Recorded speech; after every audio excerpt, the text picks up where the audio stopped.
I knew the day would go wrong the moment I saw Karen marching toward my property with the speed and rage of a malfunctioning lawnmower. The woman was practically vibrating with fury, her little HOA clipboard shaking like it was experiencing an earthquake of its own. And you know what the crime was? My bridge. Yes, my small, cute, harmless wooden bridge. Not a castle, not a swimming pool, not a roller coaster. A bridge. A bridge that I built with my own hands, on my own land, over my own creek. But apparently, the universe woke up and said, let's give Karen something to scream about today. I was standing on the porch, sipping my iced tea, when I saw her stomping across the grass. She had that face, you know, the one HOAs are born with, eyebrows permanently raised like she smelled something rotten, lips pressed together like she's sucking a lemon soaked in vinegar, chin pointing straight up like she's the CEO of grass height regulations.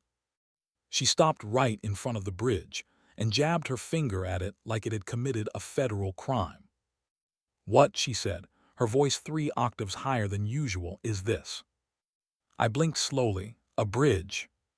Her eyes widened as if I'd told her it was a portal to hell.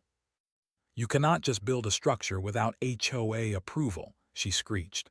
This violates multiple rules. I calmly sipped my tea. Karen, the bridge is on my land. The creek, she snapped, is community water. I stared at her for a solid 3 seconds, long enough for her eyes to start twitching. Karen, I said, it's a creek. On my property. It's literally in my deed. She made a strange noise, kind of like a goose choking on a whistle. Then she flipped open her clipboard like she was about to conduct a police interrogation. She clicked her pen with so much aggression I was half convinced the pen was about to burst into flames in her hand. This is an unapproved architectural modification, she said, pointing at the bridge again. You need to submit a request to the HOA, include the materials list, the construction plan, the color palette. It's wood, Karen. And pay the $350 structure approval fee, she finished, ignoring me. I almost spit out my drink. 350, I repeated, for what? She looked offended. For us to review it, of course. It's already built. She shrugged. Then it's late, there will be additional penalties. Let me tell you something about me. I'm not a violent person. But in that moment, I understood why people punch holes in drywall. Not that I did. I just held on to my cup a little tighter than normal. Karen, I said, you cannot charge me for something on my land. Her lips curled into a smirk. That's what you think. Then she spun around dramatically. Honestly, she spun like a cheap villain in a children's cartoon and walked away with her nose up like she'd just won a war. I thought it was over. I thought I could go back to my peaceful day. Nope. The letter arrived the next morning. A giant, official-looking envelope with the HOA logo stamped on it like they thought they were the Supreme Court. Inside was not one, but 3 printed pages of violations. My bridge had somehow become the biggest scandal of the year. It was listed as unapproved structure, $350 fee. Failure to notify HOA before construction, $50. Unauthorized waterway modification, $100. Failure to respect community boundaries, $75. Total, $575. I almost laughed. It was so ridiculous it felt like a prank. But then I remembered this was Karen. She had spent her whole life preparing for a moment like this. She probably went to HOA conferences. She probably had a t-shirt that said, I3 enforcing rules on it. I walked outside and found her already standing there, as if she'd been waiting for my reaction. I trust you received the notice, she said smugly. Oh, I received it, I replied, and I also received a sudden urge to set it on fire. Her eyes narrowed. Burning official HOA documents is another violation. Of course it is. I stepped closer, lowering my voice. Karen, the bridge is not coming down, and I'm not paying that fee.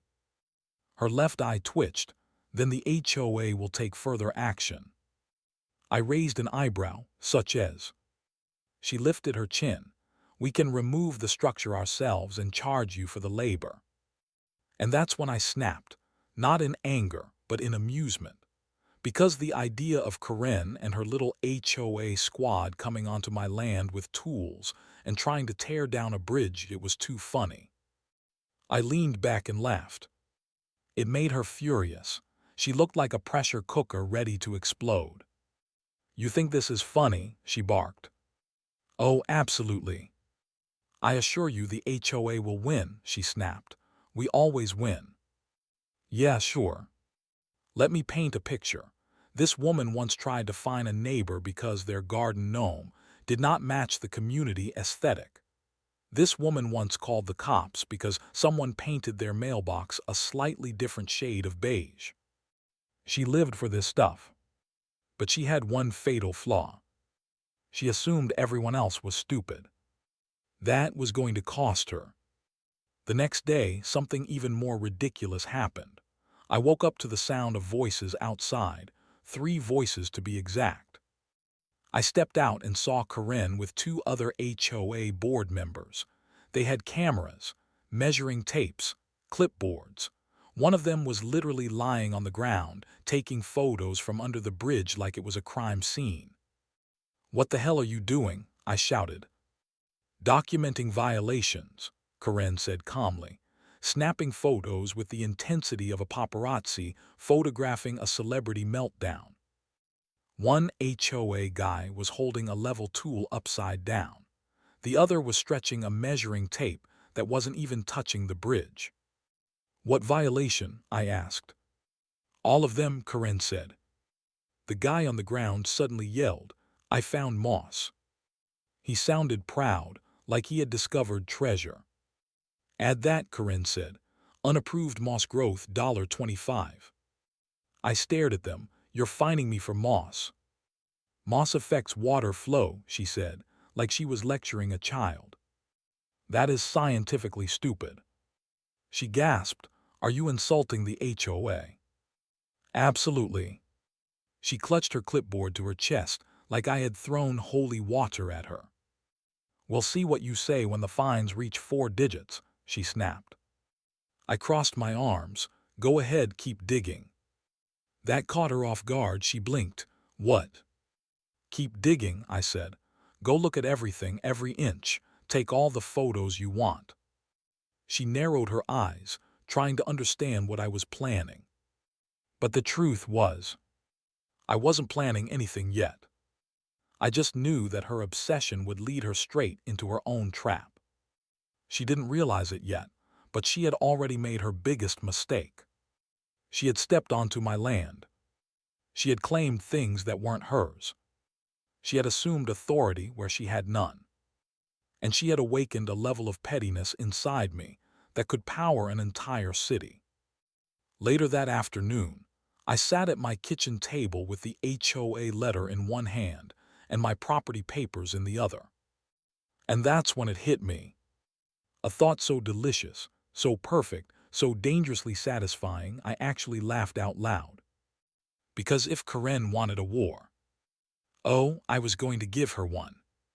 But I wasn't going to fight with shouting or anger or chaos. No, I was going to use something far more powerful. Facts, law, and the one thing HOAs fear more than a non-compliant mailbox: a land survey. She wanted to play. Fine. But she had no idea who she was dealing with. And she was about to regret it instantly. If part 1 was the warm-up, part 2 was the moment the HOA shifted from annoying neighborhood squirrels to full wildlife attack mode. The morning after the bridge investigation circus, I woke up to another noise outside, this time louder, more dramatic, and somehow even more ridiculous. A beep, beep, beep. At first, I thought it was a garbage truck, or maybe someone backing up a delivery van. No, it was Karen and her squad, and they had brought equipment. I stepped onto my porch and nearly dropped my mug. There, in the middle of the common area, was Karen standing proudly like a general preparing for battle. Behind her were the same two HOA board members, except today, they looked like they had escaped from a low-budget construction documentary. One wore a neon vest 3 sizes too big. The other wore a hard hat backward. Both held measuring tapes like they weren't quite sure how to operate them. And to complete the insanity, Karen stood holding a giant roll of caution tape, as if my cute little wooden bridge was the site of a crime scene. When she saw me, she straightened her shoulders, lifted her chin, and walked toward my property like she was entering a battlefield. "Good morning," she said in a tone that made good morning sound like a threat. I took a sip of my coffee. "Morning. Why do you look like you're about to shut down a nuclear power plant?"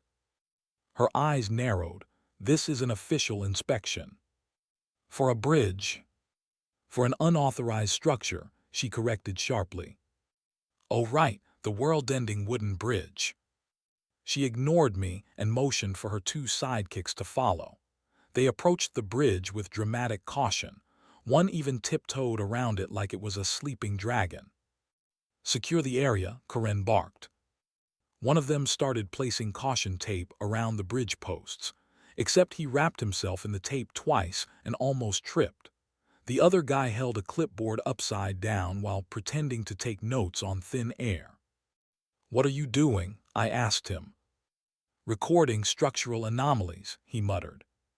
"Recording what?" He pointed at a patch of dirt. "Potential erosion.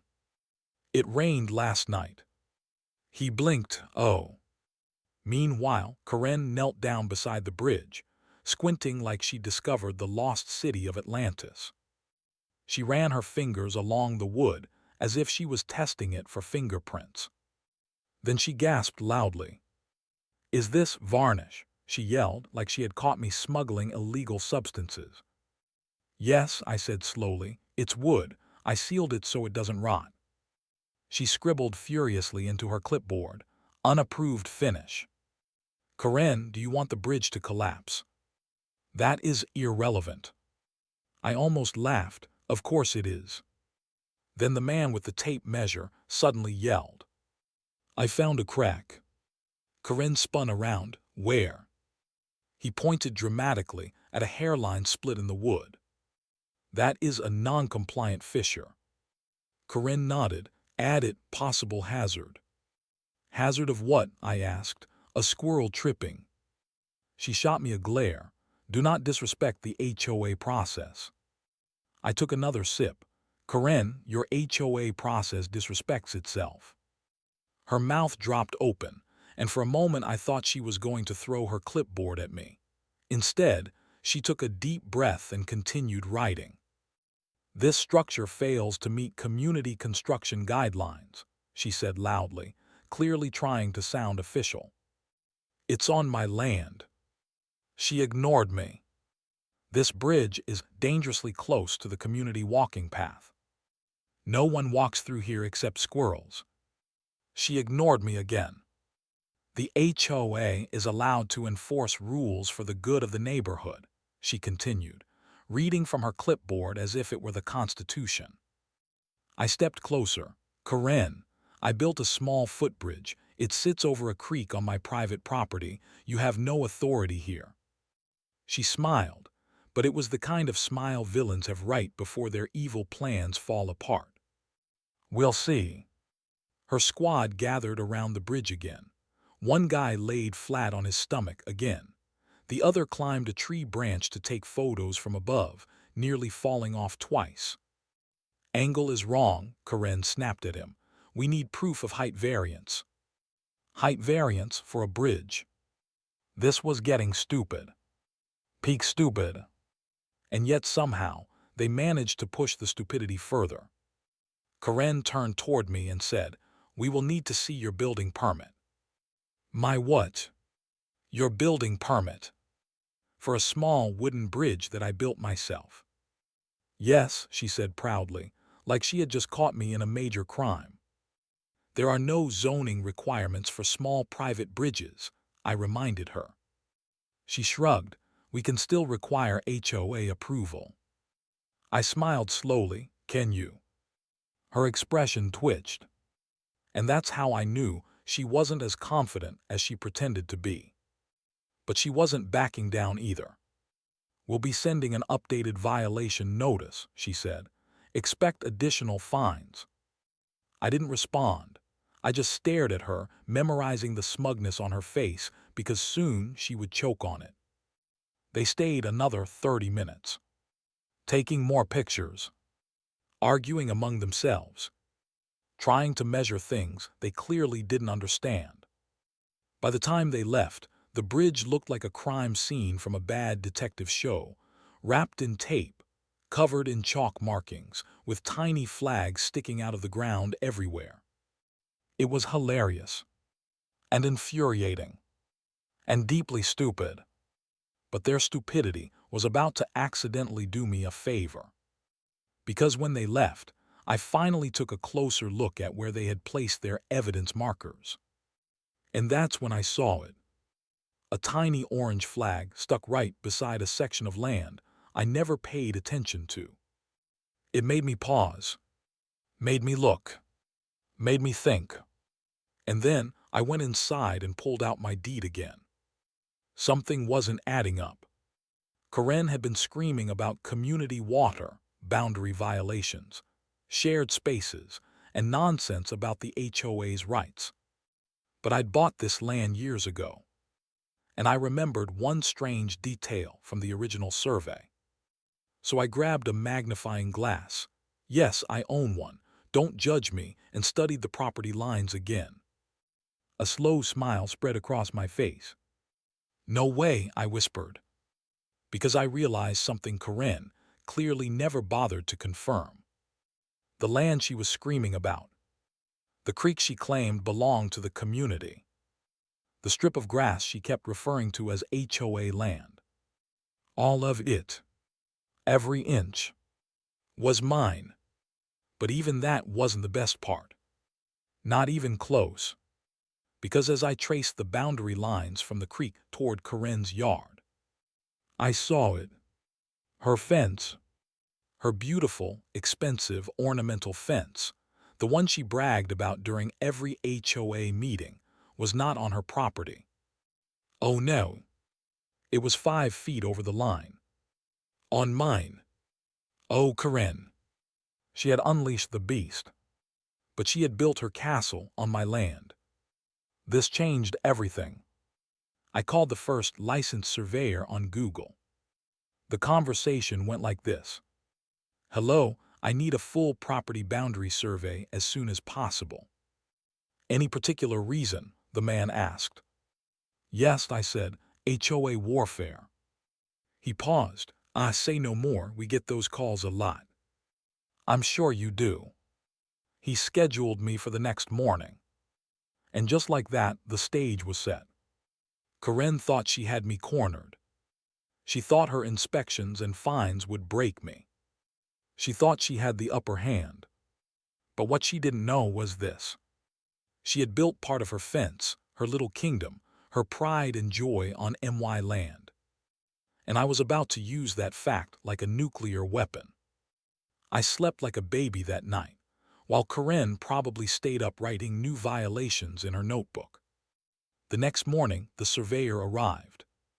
A quiet, older man with a laser tool, a clipboard, and the kind of calm energy of someone who had seen far worse HOA drama than mine. He spent 2 hours marking every boundary line. And when he finished, he walked up to me with a grin. You were right, he said. Everything they're claiming is on your property. And the fence? I asked. He chuckled. Oh, that's the best part. It's not just a little over the line, it's fully encroaching on your land. I exhaled slowly, feeling victory settle into my bones. Send me everything, I said, and make it official. Oh, don't worry, he replied. This will be legally airtight. He handed me a printed copy. A beautiful document. A document that would end Karen's reign of terror.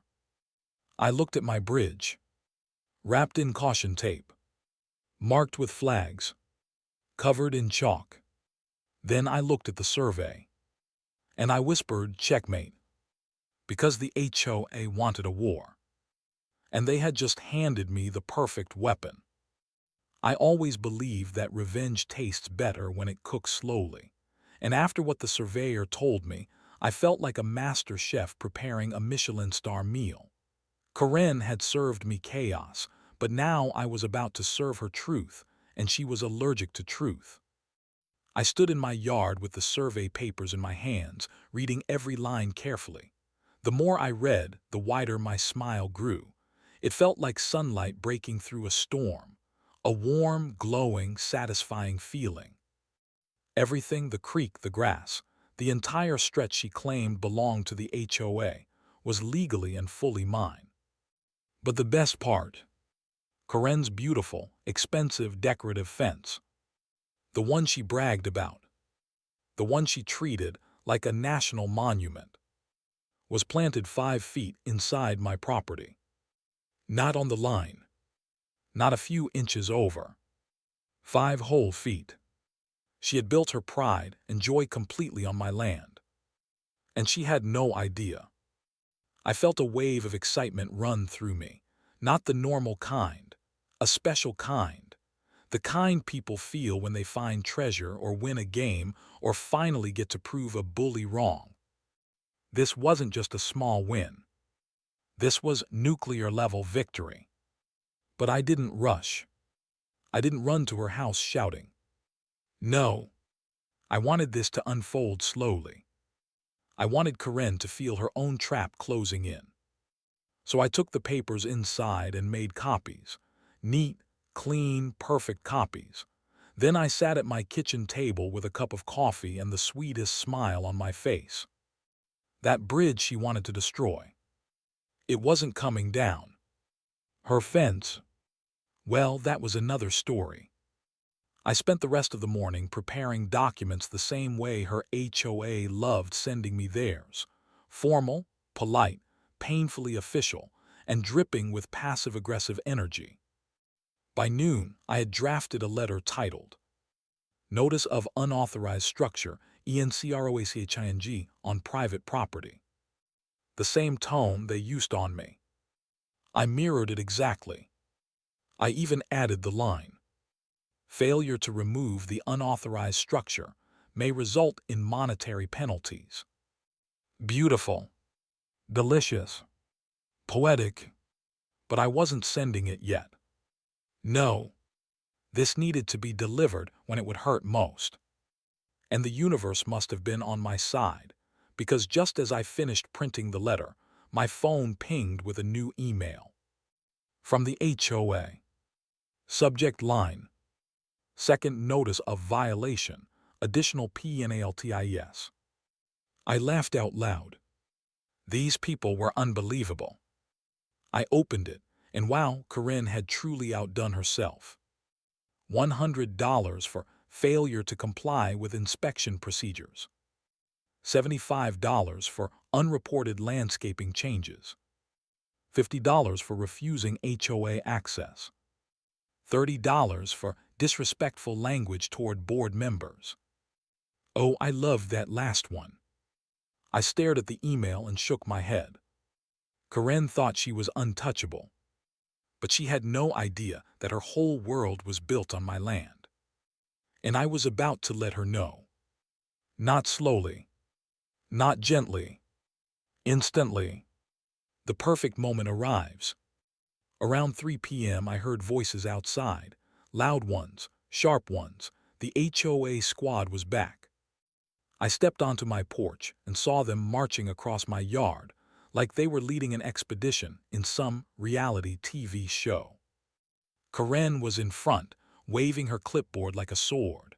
Behind her were the 2 board members, still wearing their neon vests and acting important. They stopped by the bridge. Karen didn't even look at me. She addressed her team like a general giving orders. Document the continued violations. We will be sending the third notice tonight. I leaned against the porch railing, sipping iced tea. Karen, I called, you might want to hold off on that. She finally turned toward me, her eyes sharp. And why is that? Afraid of more penalties? No, I said calmly. Afraid you're about to embarrass yourself. She scoffed, impossible. Oh, the arrogance. I walked toward them slowly, enjoying every second. When I reached her, I held out the folder with the survey documents. What's this? She snapped. Read it. She opened it with that same dramatic flourish she used whenever she fined me. She skimmed the first page. Her expression didn't change. Then she read the second page. Her face twitched. Then she read the third page. Her mouth fell open. This can't be right, she stuttered. Oh, it's very right, I said. Professionally verified, legally binding, and very, very clear. She flipped through the pages again, her eyes moving faster and faster. The two HOA board members leaned in. One whispered, "Oh no." Exactly. I pointed at the map. See this line? She nodded slowly. That's my property boundary. She swallowed, but the creek is mine. But the grassy area, mine. But the walkway, mine. But, let's skip to the good part, I said, tapping the map again. See this big rectangle? Her eyes followed my finger. That, I said, smiling, is your fence. Her jaw dropped so fast I thought it might fall off. It's on your land, she whispered. Not just a little, not by accident, completely. The color drained from her face. I could almost hear her blood pressure rising. One of the board members muttered, "This is bad." Karen didn't speak. She just stared at the papers like they were written in ancient code. Then she snapped. "This survey is wrong," she yelled. "It has to be wrong, our records." "Your records were estimates," I cut in. "This is a professional survey, accurate to the inch." Her breathing became loud, shallow, dramatic, like a soap opera villain right before fainting. "I will verify this with the county," she said weakly. "Already did," I replied. "They sent me the original records this morning." She froze. The board members stared at me in shock. Karen finally whispered, "This isn't fair." Fair? I wanted to laugh but held it in. "Karen," I said calmly, "you fined me hundreds of dollars for building a small bridge on my land. You wrapped caution tape around it. You accused me of unapproved moss. You treated me like a criminal." I pointed at her fence again. "And now you discover that your structure is illegal." Her voice trembled. What do you want?" Music to my ears. I handed her the official notice. Unauthorized structure encroachment, $500 fine. She stared at the paper like it was a death sentence. You can't do this," she whispered. "Oh, but I can, and I already filed it with the county. This is real and legally enforceable." Her knees actually wobbled.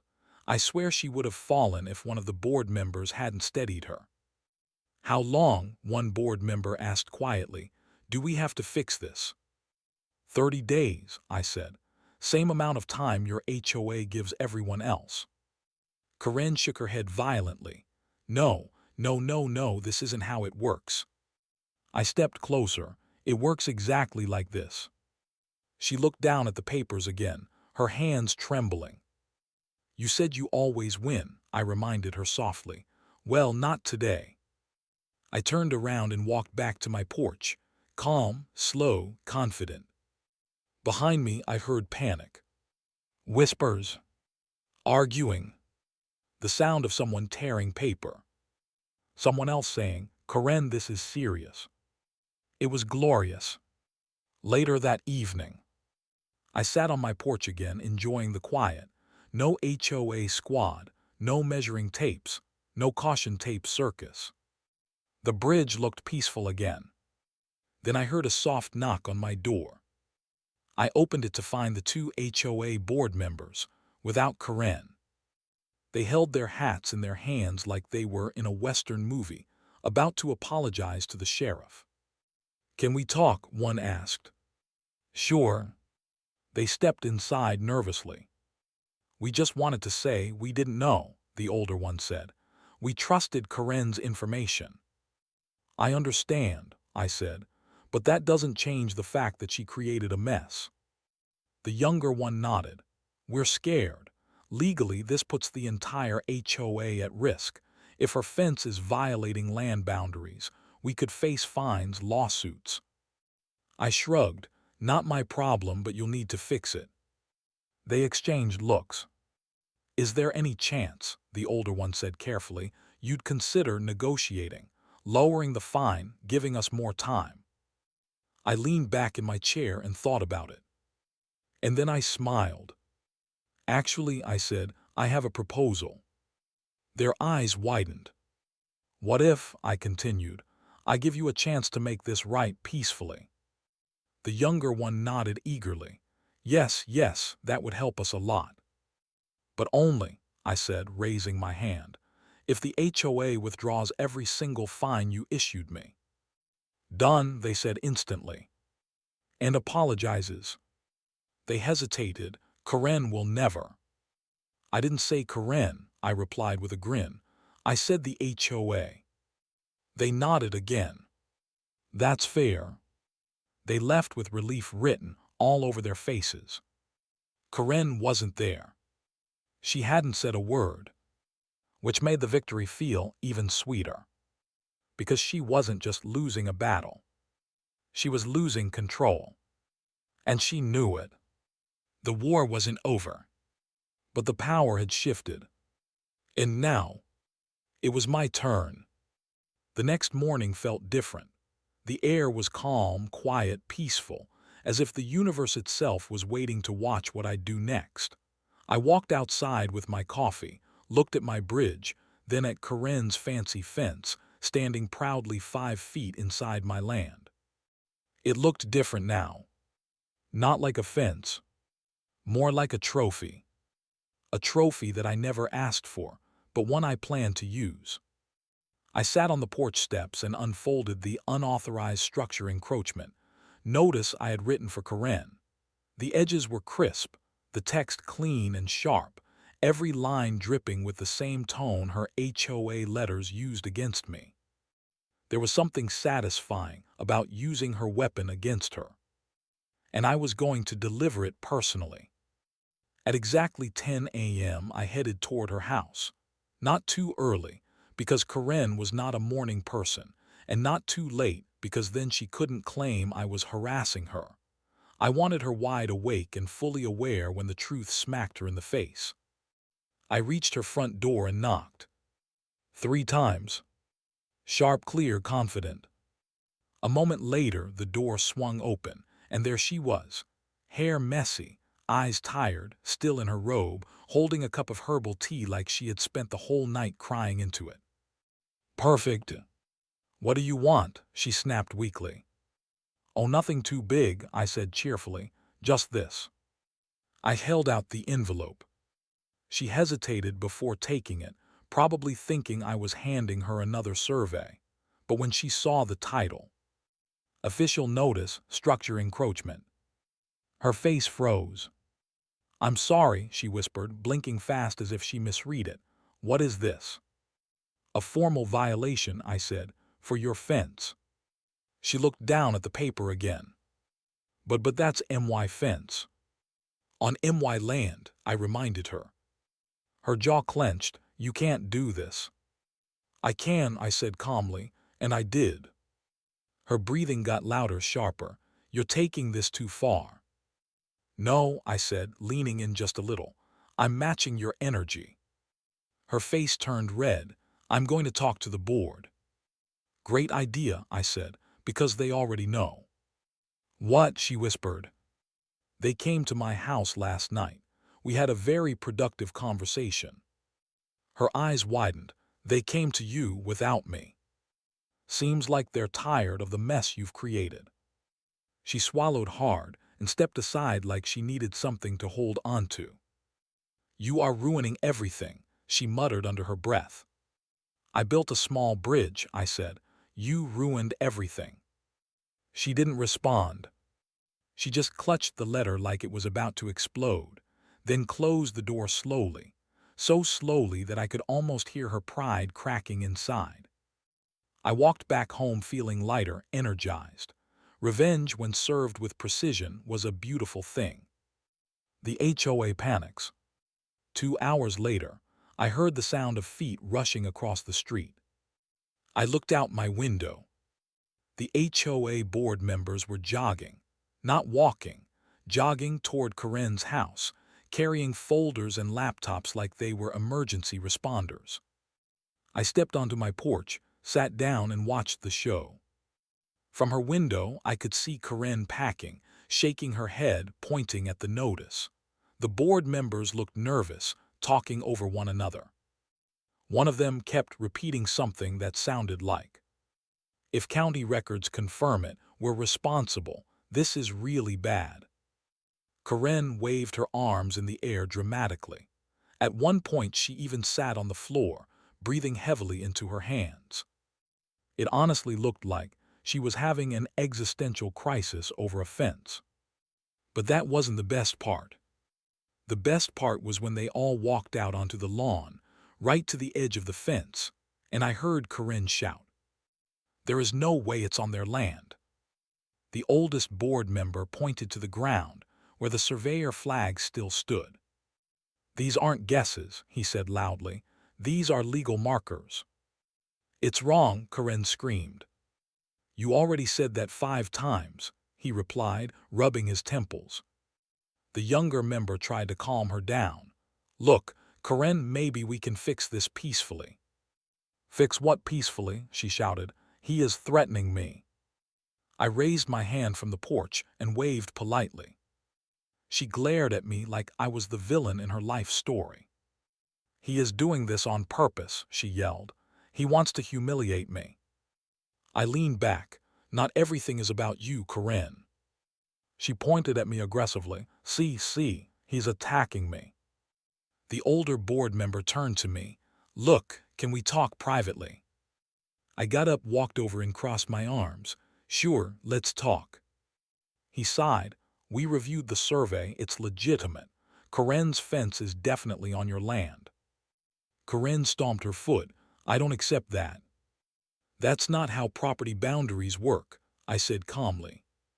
She turned to me, furious. "You could have just talked to me instead of doing this." I raised an eyebrow. "You didn't talk to me when you tried to charge me $575. That was different." I almost laughed. "Explain how." She opened her mouth. Closed it. Opened it again. Nothing came out. The older board member finally cut in. "Karen, enough," he said firmly. "We're in trouble, you put us in trouble." She stared at him like he had just stabbed her in the back. "You're supposed to be on my side," she whispered. "We're supposed to follow the rules," he corrected. She looked away, eyes burning with embarrassment. I cleared my throat. "Speaking of rules, the encroachment notice includes a $500 fine." "You're robbing me," she screamed. "No, I'm treating you exactly the way you treated me." Her face collapsed into shock, like she couldn't believe someone dared to play her own game better than she did. The older board member turned to me. "Can we negotiate?" "Nope," I said, "not yet." "Not yet?" he asked. "No," I replied, "because we need to address something else." They all stared at me. I pulled out Karen's previous violation letters, the ones she sent me. "This," I said, holding them up, "was harassment, and I don't appreciate it." Karen folded her arms. "You deserved it." "And you deserve consequences," I replied. "So here's how it works. The fence stays or goes based on what the HOA decides, but either way." I pointed directly at her. You are responsible for your actions. She stiffened, meaning you're not escaping this with apologies to the board. You're apologizing to me. She gasped as if I had just insulted her ancestors. I will never apologize to you, she said fiercely. The older board member sighed deeply. Karen, you might have to. I won't. She stormed off into her yard like a child throwing a tantrum. The two board members looked exhausted. Give us time, the older one said. We'll handle her. Take your time, I replied. But remember, her fence is on MY land, and that's not changing unless I say so. They nodded and walked away. I returned to my porch. My bridge looked beautiful in the sunlight. Her fence looked crooked, messy, out of place, all the things she accused my bridge of being. Poetic justice. Corinne tries to fight back. Later that evening, I heard footsteps on the gravel path behind my house. I turned and saw Corinne standing there, holding a folder. She looked calmer now, but her eyes were wild with desperation. Can we talk? She asked. Sure. She handed me the folder. Inside were printed HOA rules highlighted in neon yellow. I reviewed everything, every rule, every clause. I believe there's a case that the walkway area is shared property, meaning my fence could be protected. I flipped through the pages, then shook my head. Corinne, these are HOA guidelines. They don't override county-approved property lines. She clenched her jaw, but still. No, I said firmly. Your fence is on my property. It's an encroachment. There's no debate. You're enjoying this, aren't you? She snapped. I looked her in the eye. Do you enjoy intimidating people with HOA letters? That's different. How? She blinked, paused, then whispered, because I'm the one who enforces the rules. Not anymore, I said, not on my land. Her lips trembled in anger. You don't understand what this means for me, she said softly. Corinne, I said, you brought all this on yourself. She looked away, breathing sharply. You're going to make me move that fence, she whispered. Yes, I said simply. You can move it or remove it, your choice. She shook her head slowly. This is going to ruin me, she muttered. No, I said, this is going to humble you. She glared at me, but it wasn't strong anymore. It was the look of someone who had finally lost the power she abused. She turned and walked away without another word. For the first time, Corinne looked human. And now the tables were fully turned. The bridge she hated. Safe. The fines she used to throw at me. Gone. The power she held over the neighborhood. Shattered. Her precious fence. Now the biggest violation in the whole community. For the first time since this war started, I felt completely in control.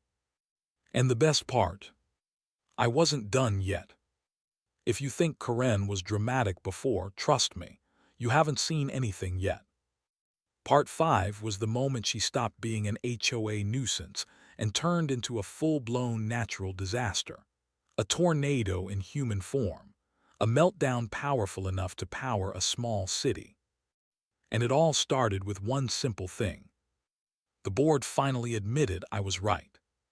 The next morning, I found a note taped to my door. It said, HOA meeting today at 4 p.m. Location, your driveway. Your driveway. My driveway. Not the clubhouse. Not Corinne's yard. Not the community office. MY driveway. I laughed so hard I almost spilled my coffee. That was the moment I knew. This was not a meeting. This was a battlefield. 4 p.m., the HOA circus arrives. At exactly 4 p.m., I heard voices outside. A lot of voices. I walked to the front window, and I swear it looked like the entire neighborhood had shown up. Not just the board members, not just Karen, but new families, old families, dog walkers, kids on scooters, everyone. My driveway was packed. Karen stood in the center, tightly gripping her clipboard like a shield. Her eyes were wild and furious, but beneath that rage was something else. Fear. The board members stood beside her looking tired, stressed, and painfully aware of how bad everything looked. And then there was me, stepping out onto my porch with a drink in my hand like I was watching a parade. The older board member cleared his throat. Everyone, thank you for coming. We're here today regarding the property boundary dispute and the encroachment issue. Karen interrupted. There is no dispute, she shouted. He is making this up to humiliate me.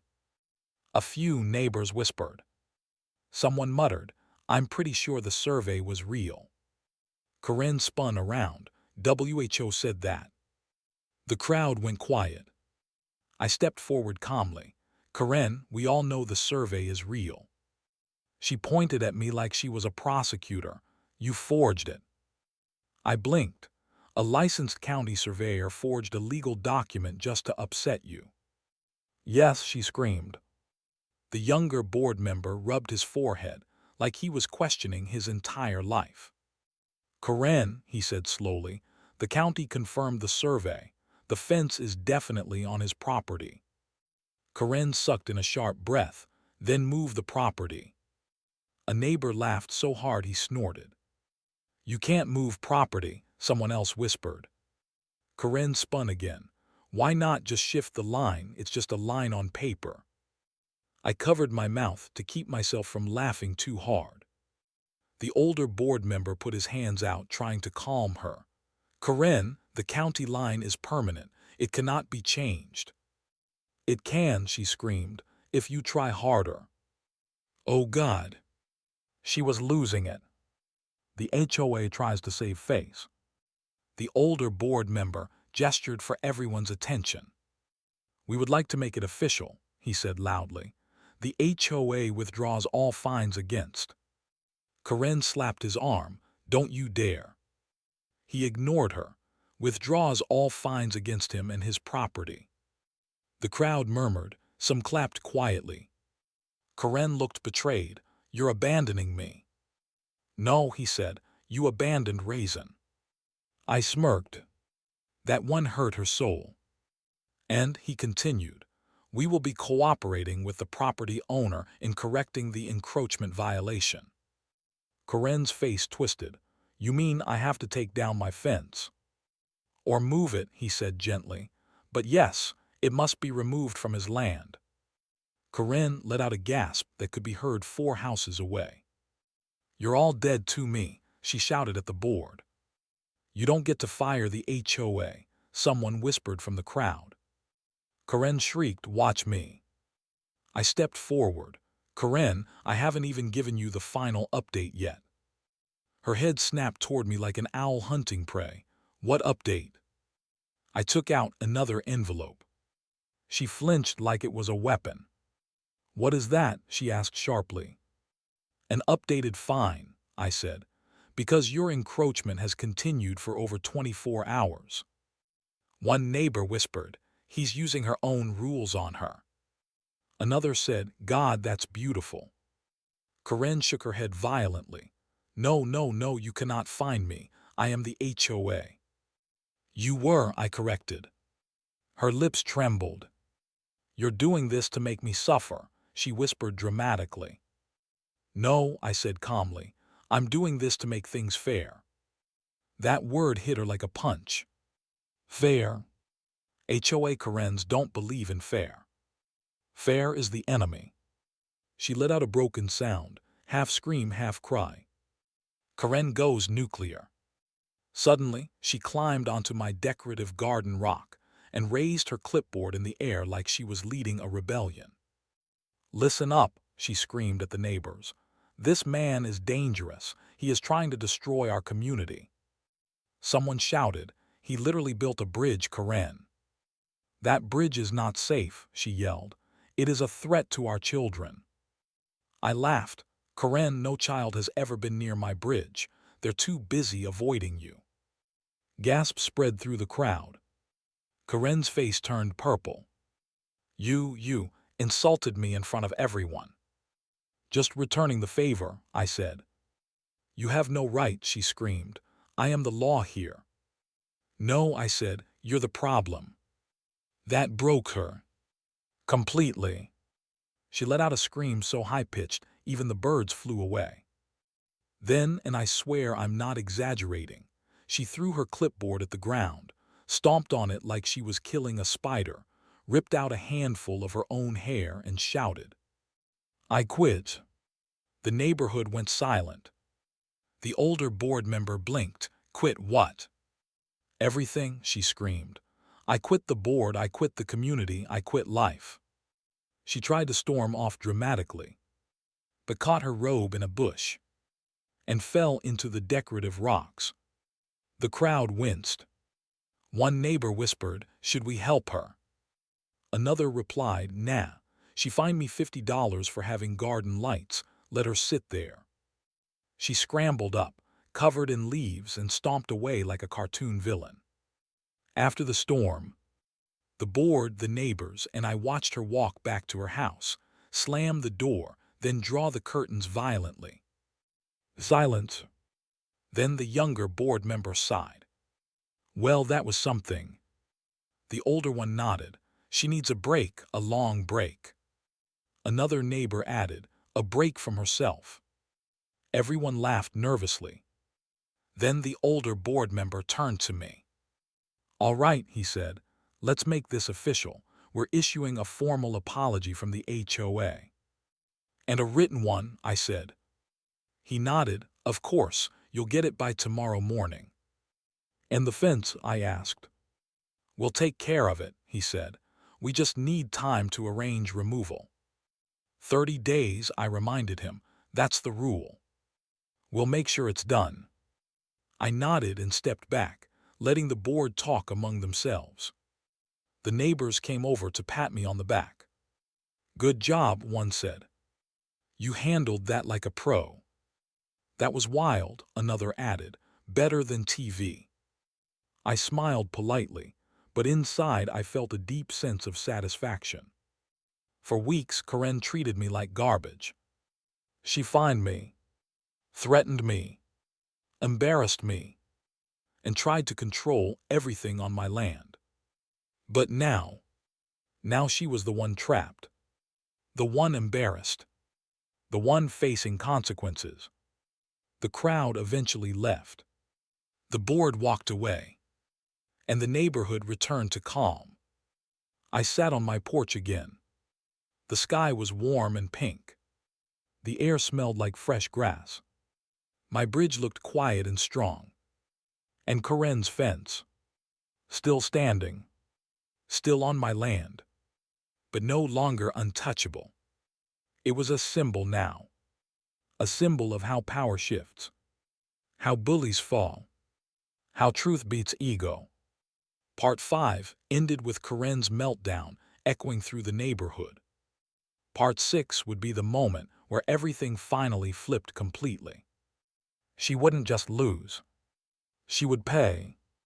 The morning after Karen's meltdown felt strangely peaceful, like the quiet after a storm. The neighborhood was still, the sky soft, and the birds actually dared to sing again. For the first time since this whole bridge war started, everything felt calm. I sat on my porch enjoying that rare calm when I saw the HOA board walking toward my house. This time, they weren't wearing neon vests or carrying measuring tapes. They looked humble and tired, really tired. The older board member gave me a slow nod. Good morning. Us brought something for you. He handed me a white envelope with the HOA logo printed at the top. I opened it slowly. Inside was a formal, perfectly typed letter. The HOA apologizes for the misunderstanding and for any distress caused. We hereby withdraw all fines, violations, and actions previously taken against your property. We look forward to rebuilding a positive relationship with you. Signed by the HOA board. All 3 members. Just not Karen. Her signature line was blank. Of course it was. The older board member sighed. She refused to sign. I shrugged. I figured. But we signed for her, the younger member said quickly. Legally it counts. Good. Very good. I folded the letter carefully and slipped it back into the envelope. Thank you, I said. But inside my mind, gears were turning, because while the apology was nice, the war wasn't over yet. The fence was still standing. On my land. Untouched. Unmoved. And Karen. She was hiding. Avoiding everyone. She had locked her door, closed her blinds, and probably sat in her living room mumbling into a mug of herbal tea. But avoidance doesn't erase consequences. And she had no idea what was coming next. The HOA tries to buy peace. The board stayed in my driveway, shifting awkwardly. The older member cleared his throat. We also want to discuss the fine. Which one? I asked casually. The younger one swallowed. The $500 encroachment fine. I nodded slowly. Yes, what about it? He looked nervous. We're hoping you might reconsider, reduce it, waive part of it. I smiled politely. No. They exchanged looks, clearly expecting that. But I added, I'm open to a different arrangement. Their faces instantly brightened. Anything, just name it. I want the fence removed within 30 days, I said, and I want a written guarantee that the HOA won't interfere with my property again. Yes, the older board member said immediately. Absolutely, we can do that. And I continued, I want an updated fine. Their heads snapped up. Updated. Yes, I said, because the fence is still standing. Every extra day counts as continued violation. I handed them the envelope I had prepared earlier. $750. An updated fine. The older board member looked like he had swallowed a fork. The younger one turned red. 750. Karen is going to explode. That's not my concern, I said calmly. The older member sighed. We can pay it from the emergency fund. Good, I said, because the fine is due today. He nodded weakly. We'll bring a check by this afternoon. They walked away slowly. Defeated. Tired. But relieved to at least have a path forward. Karen returns and tries to fight. Late that afternoon, I heard a sound I didn't expect, Karen's voice. She was yelling. Screaming actually. At the board members. I walked to the window.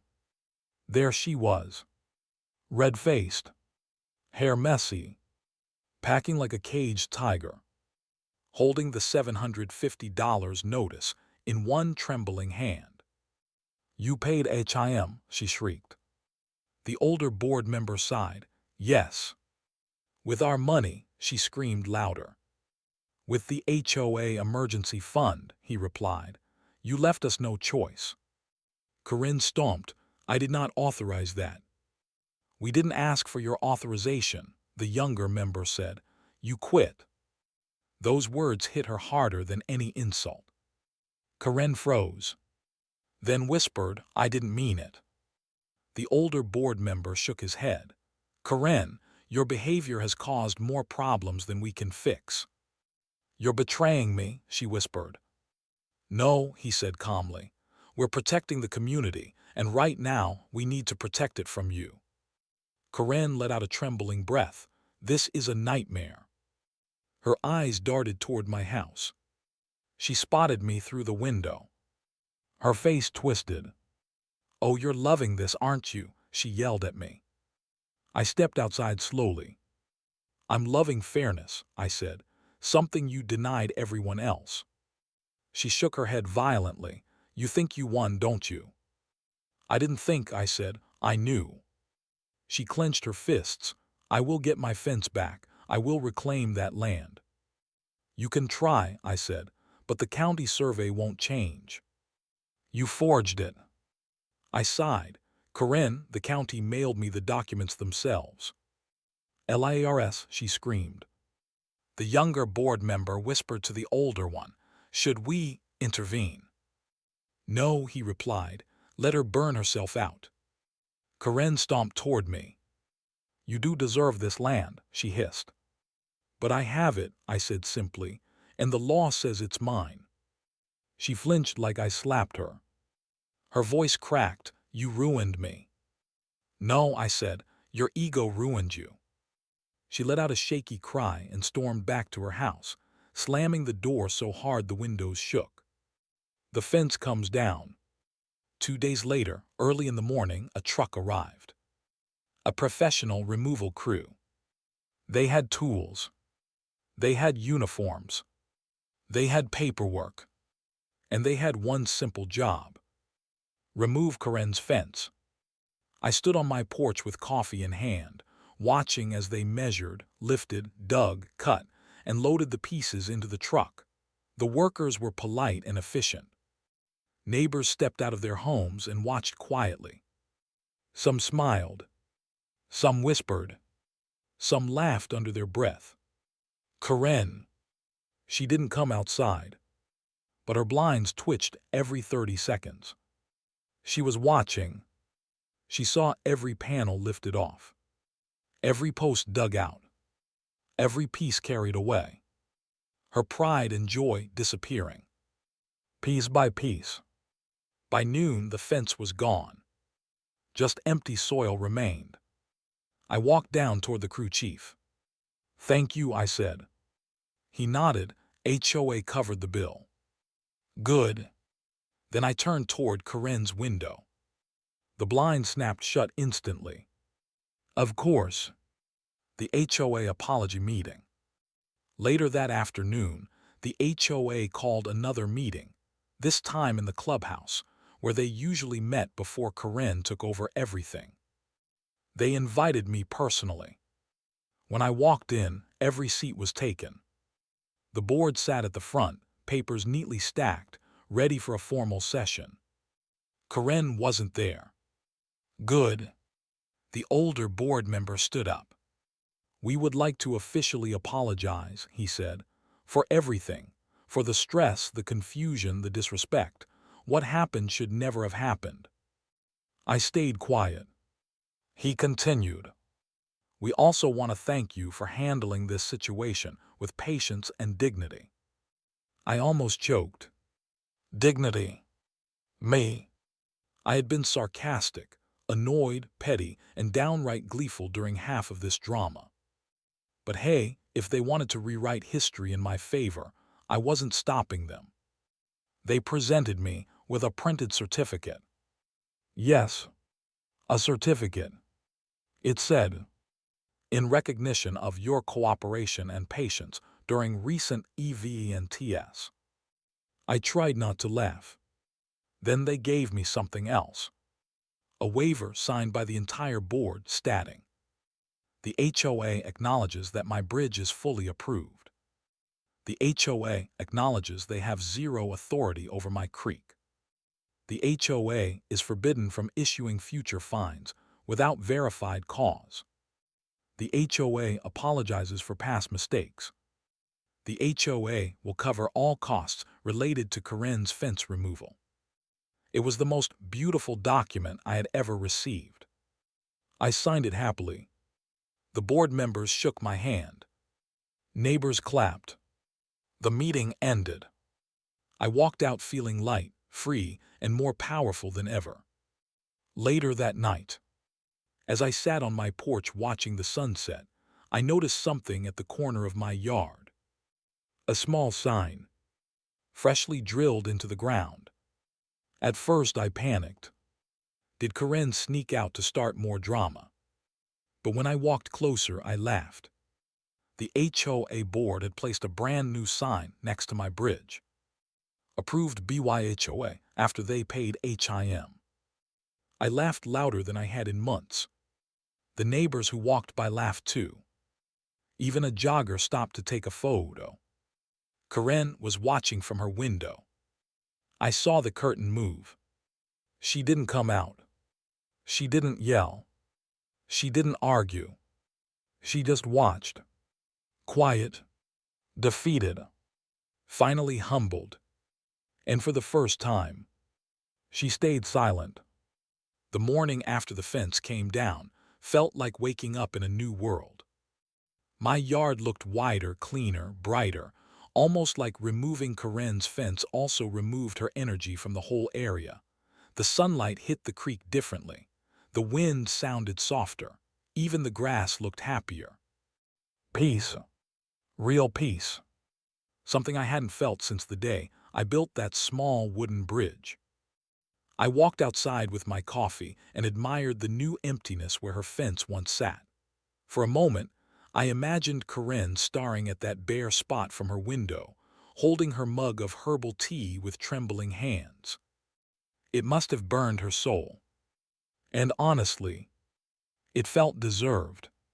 For the first time in weeks, the neighborhood felt alive again, not tense or divided, just normal. A few neighbors walked by, waving at me with big smiles. "Congrats again," one said. "You survived Hurricane Karen," another laughed. I smiled back, barely. By the time I finished my coffee, I realized something important. This wasn't about winning a fight. It wasn't even about Karen's fence or the stupid fines. It was about finally getting back the freedom she stole. Freedom to build on my own land. Freedom to walk outside without worrying about someone measuring my grass. Freedom to not be bullied by someone desperate for control. And that freedom tasted better than any victory I've ever had. The HOA's final visit. Later that afternoon, I saw the HOA board walking toward my house again. This time they carried nothing, no folders, no papers, no pens. Their hands were empty, their faces calm. I stood to greet them. The older board member smiled. "We have great news." I nodded. "Let me guess, Karen resigned." The younger member chuckled. "Yes, actually resigned this time in writing, no shouting." "That's new," I said.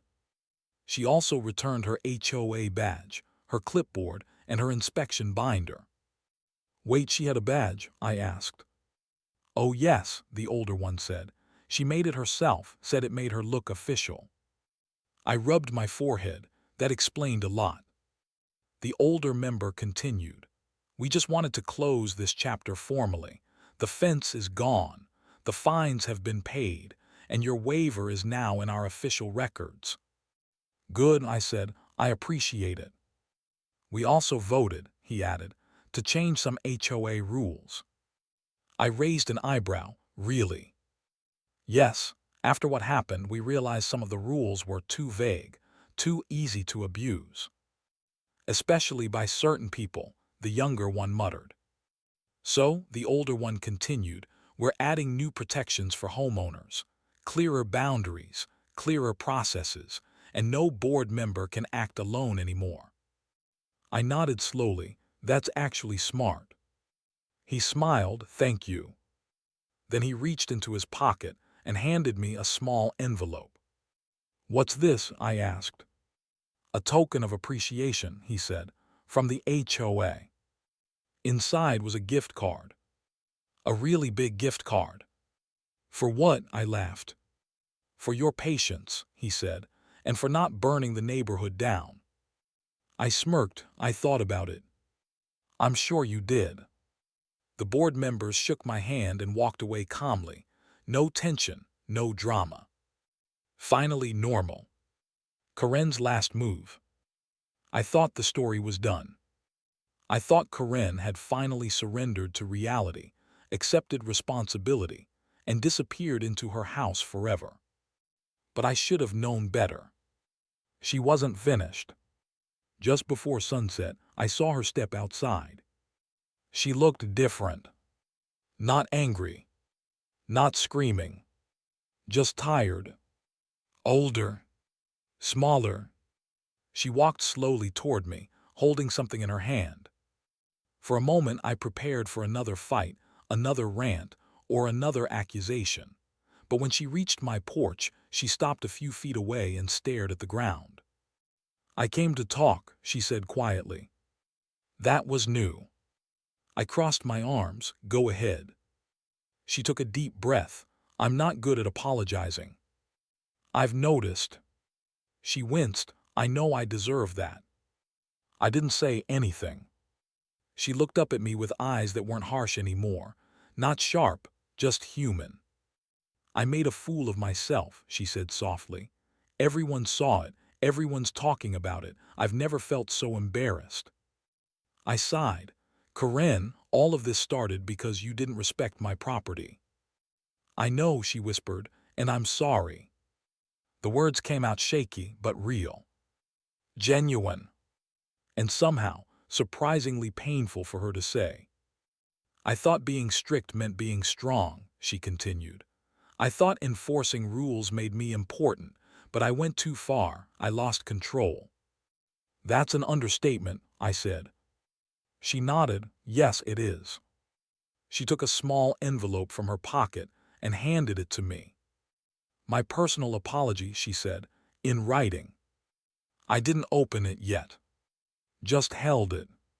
For a moment, neither of us spoke. Then she said, you won. There was nothing to win, I replied. I just wanted fairness. I wasn't fair, she admitted. Not to you, not to anyone.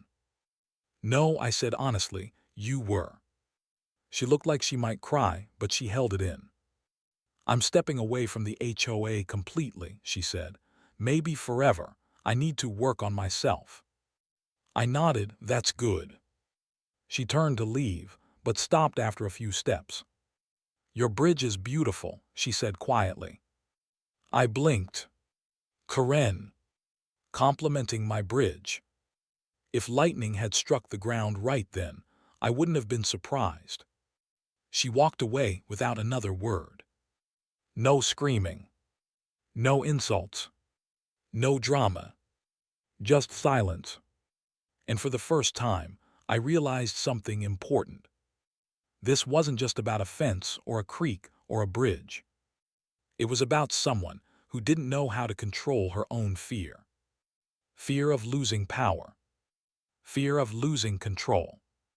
Fear of not being respected.